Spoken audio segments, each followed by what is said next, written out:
Joel Skousen is a political scientist specializing in the philosophy of law and constitutional theory. He also designed self-sufficient and high-security homes throughout North America and has consulted in Central America as well. He is the author of Strategic Relocation, North American Guide to Safe Places, and is a consultant for those who need to relocate for security and increased self-sufficiency. During the 1980s, he served as chairman of the Conservative National Committee in Washington, D.C., and executive editor of Conservative Digest.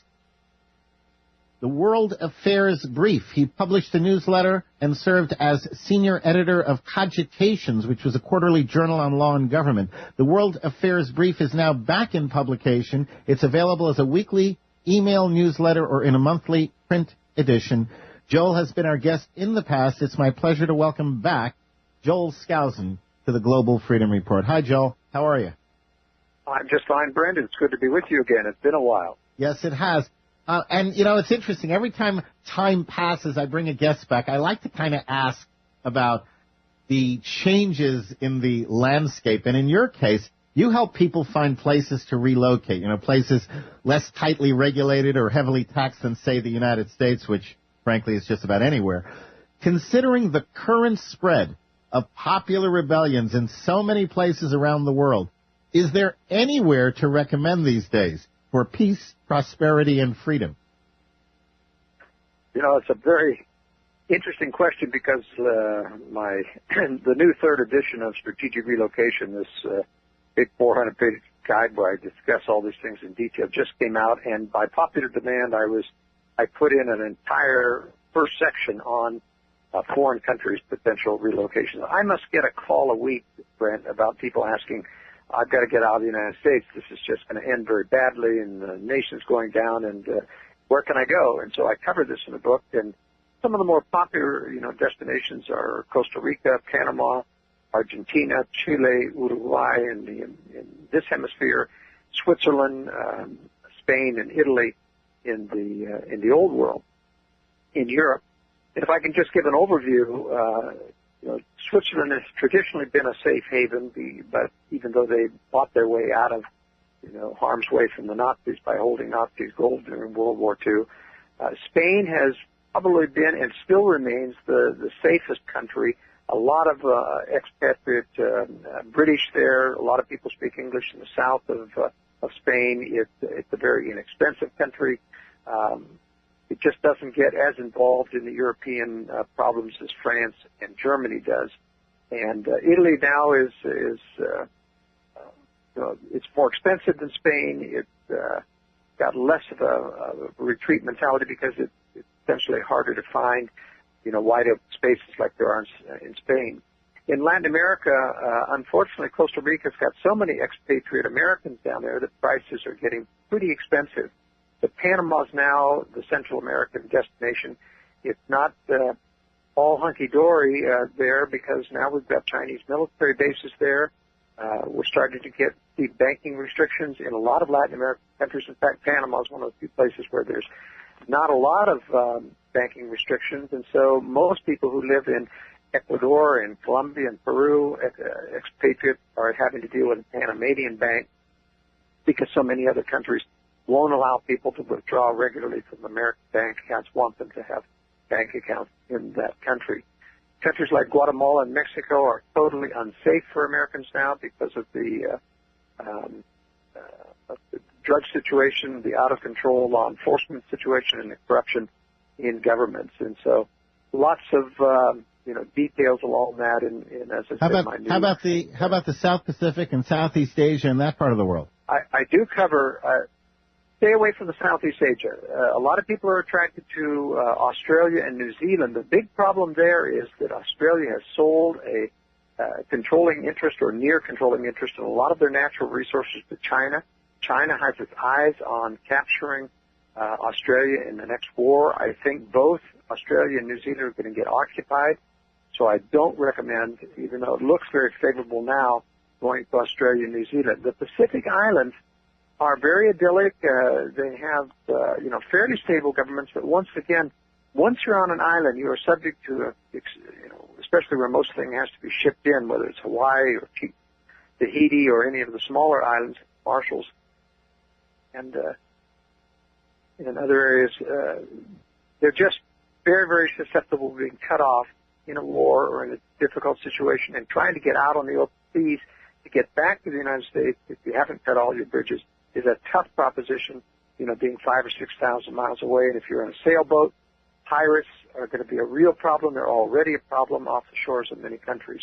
What about places like, I've heard about Vietnam as a location, and Thailand? Well, I just don't agree that these have any stability whatsoever. Of course, Vietnam is still a communist country, and even though they're trying to play the China routine of attracting American capital, it's still a very rigorous communist society. Thailand is still fairly unstable. The drug and the corruption is going in there. You have the earthquake problems, the tidal wave problems, a lot of corruption in Taiwan. So not Taiwan, but Thailand. So Thailand. Well, thank you for that little summary there. Do you think the U.S. NATO attacks on Libya are justified and appropriate or not? And why? Joel, what do you think? Well, I certainly do not agree that they're justified or appropriate, even though I am against any dictatorial regimes around the world. Nevertheless, these have been our dictators for many, many decades. We could have removed any one of these, Arab leaders many times before.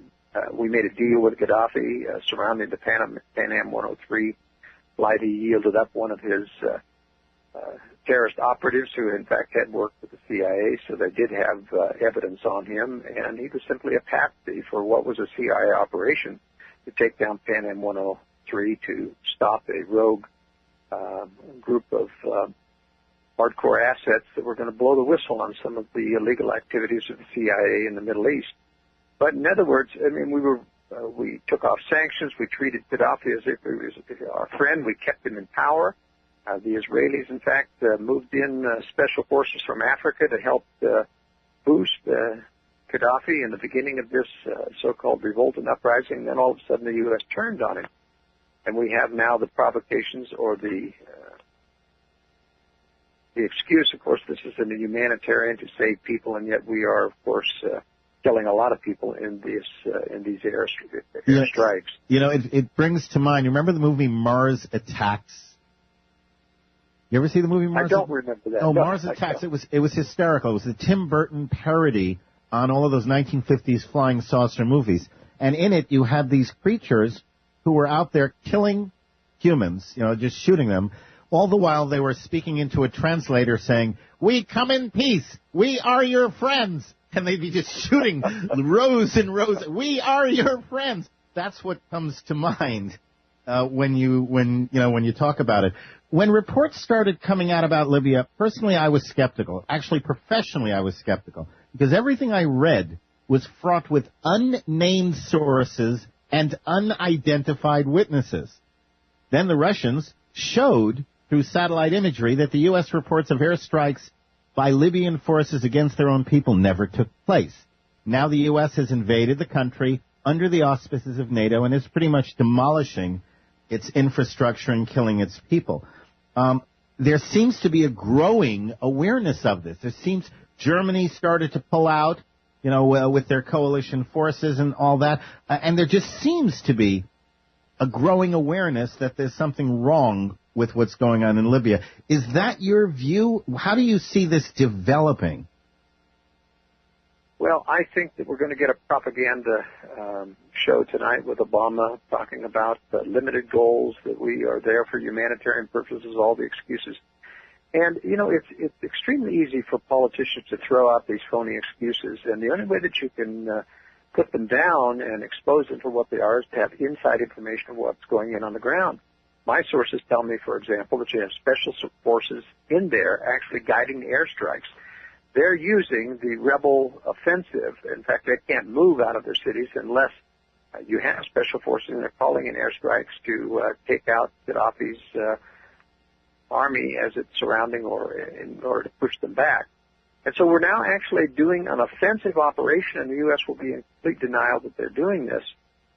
The Germans and the French and the Italians and many of the other countries in the European Union fronting under NATO are really under a lot of infighting right now. That's why it took them over a week to get NATO to accept the so-called command But, in the fine print, the U.S. is still retaining command over all of the special operations that are going on right now. This is just a ruse, a front, to tell the American people this is going to be a short-term operation. In fact, it's not necessarily going to be a short-term. Even Pentagon Chief Gates said, we could be there for 6 months. And I actually think that the U.S. is working on getting someone within the Libyan regime to betray Gaddafi. Now, I'm not defending Gaddafi. This guy is a thug. He should have been removed a long time ago. But this is clearly a provoked incident, just like Egypt was. And we can talk about what I think the long-term objectives of the United States, certainly not to establish peace. There's not going to be any democratic government in any of the Arab states ever. I can assure you that. These are tribal societies. They are ruled by tribal leaders. They will be replaced by our thugs rather than Gaddafi, who used to be Russia's thug. And he kind of halfway bought into the globalist agenda and bought a few years of peace. But this is just an illusion that we're going in there to give liberty and giving humanitarian support to the opposition. Do you believe the U.S. will send ground troops into Libya at any point? And if so, how would you anticipate such action would be justified? Well, they're trying their best not to do that. They're going to work strictly through the opposition groups, and they've got special forces in there trying to get them organized and leading them and doing all of the communications. They're acting as the liaison for all of our spy satellite intelligence information, tracking where Gaddafi's troops are. I mean, listen, that opposition couldn't have got out of one of those cities without U.S. special forces directing them and using spy satellite intelligence to be able to guide them. Now, the U.S. does not want to put troops in there. That's going to be very, very unpopular. They've got some African mercenaries in there under Israeli control, and they may try to use those. But if push comes to shove, they may well do that. But my sources indicate that they're doing everything possible to keep this from obviously being a U.S. ground troops operation. Now, I think that they're going to have NATO occupation troops in there once they can get Gaddafi to flee or resign or be betrayed. But I think the U.S. is really up against a wall of resistance, and that resistance is growing. That's why we've got a big propaganda speech by Obama coming out tonight. So I think they're going to be very reluctant to put ground troops in to prosecute the war. Do you see the uprisings in the Arab world as a kind of spark to light a fuse? And if so, when that fuse finally burns down, what kind of explosion can we expect?